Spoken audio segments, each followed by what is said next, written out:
Coucou les filles, bienvenue sur Noir et bien dans sa peau. Je suis très contente de vous retrouver aujourd'hui dans une nouvelle vidéo. Aujourd'hui, nous allons parler de différents types de cheveux. Dans cette vidéo, nous allons voir deux ou trois gros points. Pourquoi déterminer son type de cheveux et quel est votre type, comment déterminer son type de cheveux et quels sont les différents types de cheveux qui existent. Je vais beaucoup regarder en bas parce que j'ai tout écrit dans un cahier parce qu'il y a tellement de choses à dire sur les types de cheveux que si je n'ai pas noté, je vais sûrement oublier quelque chose. Premièrement, pourquoi il faut connaître son type de cheveux? Il faut connaître son type de cheveux, premièrement, pour déterminer quel type de cheveux, quel type de produit utiliser, pardon.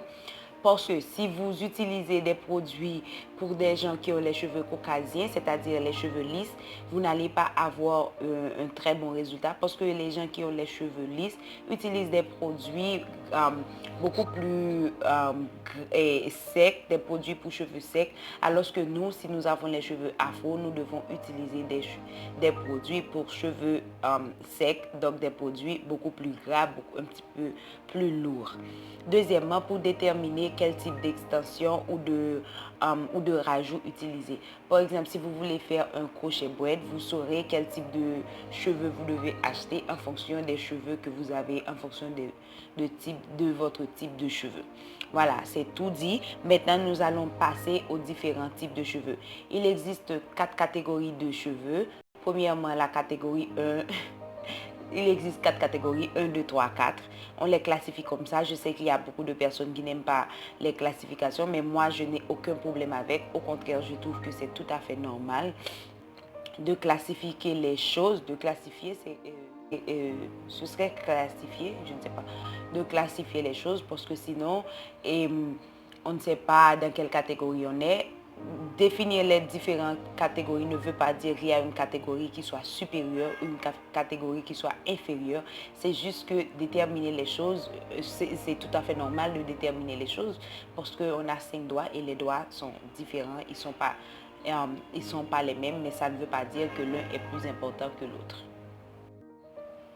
Il existe 4 catégories de cheveux et 3 sous-catégories, c'est-à-dire catégorie 1, 2, 3, 4 et sous-catégorie de A, B, C. Premièrement, on va parler de la première catégorie, c'est la catégorie 1.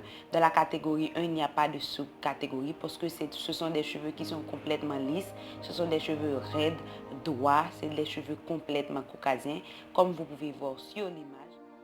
Et dans la deuxième catégorie, c'est-à-dire les cheveux qui sont ondulés, ce sont des cheveux qui ne sont pas totalement caucasiens, qui ne sont pas raides, mais non plus qui n'ont pas de boucle. Ce sont juste des cheveux qui ont des ondes, des petites ondulations. On retrouve la première catégorie qui est 2A, c'est-à-dire ce sont des cheveux qui ont des ondes mais sans définition. Et dans la catégorie B2B, on retrouve des cheveux qui ont un petit peu plus d'ondes. Les ondes sont un petit peu plus marquées. Et dans la catégorie 3C, on a les cheveux qui ont beaucoup plus d'ondes, qui ont beaucoup d'ondes, beaucoup plus que dans la catégorie 2A. Maintenant, on va parler de la troisième catégorie, qui est la catégorie qui nous importe le plus sur cette chaîne. La troisième et la quatrième catégorie sont les catégories afro, de type crépus. Donc, la catégorie 3 retrouve les cheveux qui sont bouclés, frisés. Ce sont des cheveux qui ont beaucoup de boucles. Les boucles sont complètement définies. Donc, pour la catégorie 3A, on retrouve des cheveux qui ont des boucles, mais les boucles sont très grosses, des boucles un petit peu du genre comme ça, comme vous voyez dans la photo. Et dans la catégorie 3B, ce sont des cheveux qui ont des boucles un petit peu plus marquées. Les boucles sont un petit peu plus petites que dans la catégorie 3A, comme vous voyez dans l'image. Et dans la catégorie 3C, ce sont des cheveux qui sont complètement bouclés, avec des petites boucles vraiment bien définies. Les boucles sont complètement définies. On voit clairement que ce sont des boucles dans la dernière catégorie de 3C. Maintenant, on va parler des cheveux crépus. C'est la catégorie 4, ce sont des cheveux qui sont complètement afro, ce sont des cheveux qui sont complètement crépus. Dans la catégorie 4A, on retrouve des boucles du genre zigzag. Je ne sais pas si vous voyez dans la photo. Les cheveux sont un petit peu zigzag, les boucles ne sont pas trop serrées, mais elles ne sont pas toutes lâchées. C'est juste, elles se ressemblent beaucoup aux boucles de la catégorie 3C. Et dans la catégorie 4B, on retrouve des petites boucles vraiment très serrées. C'est comme les cheveux, mes cheveux de derrière.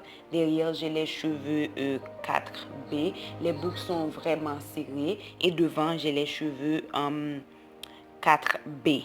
4B, c'est-à-dire les boucles sont comme des zigzags. Si je mouille mes cheveux, je les lave, les boucles sont zigzags. Et dans la catégorie, dans la catégorie 4C, les boucles sont extrêmement définies. Les boucles sont extrêmement indéfinies. Les boucles sont tellement serrées qu'on n'arrive pas à voir que ce sont des cheveux qui ont des boucles. Des fois, ça donne l'impression que ce sont des cheveux qui sont raides, juste shrinkés, mais raides, parce qu'on ne voit pas du tout les boucles. C'est la dernière catégorie. Ça ne veut pas dire que c'est la pire catégorie parce que c'est la dernière catégorie. On pourrait aussi inverser les rôles et commencer par la catégorie 4. On n'aura aucun problème avec ça. C'est juste qu'on commence comme ça, c'est tout. Je ne veux pas avoir des commentaires du genre non, tu es nappy et tu critiques les cheveux. Je ne critique pas les cheveux, c'est juste que je parle des catégories. Moi, je n'ai aucun problème. Comme je l'ai dit au début de la vidéo, il faut catégoriser parce que toutes choses en la nature sont catégorisées, mais ça ne veut pas dire que l'une est plus importante que l'autre. Maintenant, nous allons passer au dernier point, comment connaître son type de cheveux. Pour connaître son type de cheveux, il faut se laver les cheveux avec du shampoing normal, de l'après-shampoing. Il y a des gens qui disent seulement avec du shampoing. Je ne pense pas qu'on peut se laver les cheveux avec du shampoing pour déterminer son type de cheveux.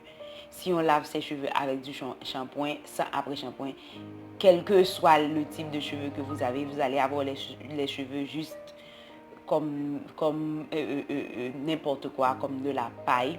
Donc, il faut laver ses cheveux comme d'habitude avec du shampoing, de l'après-shampoing bien rincé, sans mettre aucune huile, aucune crème après.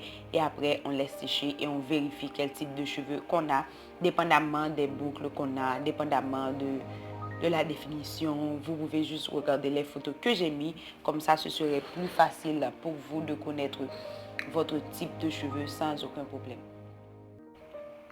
Voilà, cette vidéo touche à sa fin. J'espère qu'elle pourra vous aider. Si toutefois vous avez des questions, n'oubliez pas de les mettre en commentaire. Je serai là pour répondre à toutes vos questions comme d'habitude. Et si vous avez aimé la vidéo et vous trouvez que ça pourrait aider quelqu'un ou ça pourrait vous aider, likez la vidéo, partagez-la. Si toutefois vous n'êtes pas encore abonné à cette chaîne, n'oubliez pas de le faire en cliquant sur le petit bouton rouge qui est juste en bas pour avoir plus d'astuces et d'informations sur tout ce qui est la vie, les cheveux et tout ça. Quant à nous, on se revoit dans une prochaine vidéo. Hasta luego.